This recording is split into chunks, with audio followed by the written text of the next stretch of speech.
Ona miaka ithirite 27 Ares Ngugi na Beatrice Atieno mararirikana muthenya wa tariki 7 mweri wa kanana mwaka wa 1998 tarĩ ira makiririkana itharĩkĩra rĩa itoi rĩrĩa rĩatungirio ũbarũthi wa Amerika-Nairobi. This day I was going to Thabarĩ Center. So I boarded a bus, Kenya bus from Bunyala roundabout.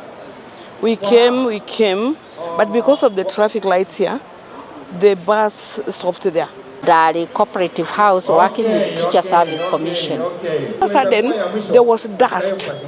The building that was here turned like it is upside down. I'm not very sure whether it was upside down because it was dusty. Kama ningekuwa mimba, mtoto angetoka because wamama walizaa huko. It was not very good. Mekinyitie haria nyumba ino yari ota arĩa angĩ magerirwo kana andu ao makigerwo ngero ya mwĩrĩ ona meciria mutino-inĩ ucio uria watigire makiria ma andu 200 makuite na makiria ma andu 4,000 mena nguraro. Tulichukuliwa tukaenda kwa basi. I don't know who took us to St. George's, but we were all blood because this other side was affected. The entire me, I don't have strength in this.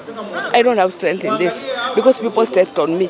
So many people are injured. Aingĩ makutigirwo matarĩ maitho, arĩa angĩ matigirwo mwa wheelchair-inĩ, arĩa angĩ ona matiguaga matũ, arĩa angĩ makĩgĩa majiraha ona matangĩhota kũruta wĩra wao. Thengia ya ngero ici miaka ino yothe thutha ucio maracakaya gũtirikwo nĩ thirikari ya Kenya o ũndũ ũmwe na bũrũri wa Amerika. Twĩna miaka 27 kana miaka 27 tutirĩ tuona ũteithio no ũmwe na andũ aitũ no marakua. Morĩtie thirikari gũthingata kĩhoto kĩao kuona matũraga na mĩtandiyũko ĩtangĩtarĩrĩka na mĩtũrĩre yao ndĩngĩcoka mũigana kuona nĩ kĩronda gĩgũtũra kĩmarurumũkaga hĩndĩ ciothe. Twĩna ihoya tũnyihĩte mũno gwĩ thirikari itũ ya Kenya inyitane na thirikari ya Amerika matũrore na ritho rĩa tha mahe andũ aitũ compensation kana marĩhi. Ngĩribotera Inooro TV, rĩtwa rĩakwa nĩ Karega wa Buthia.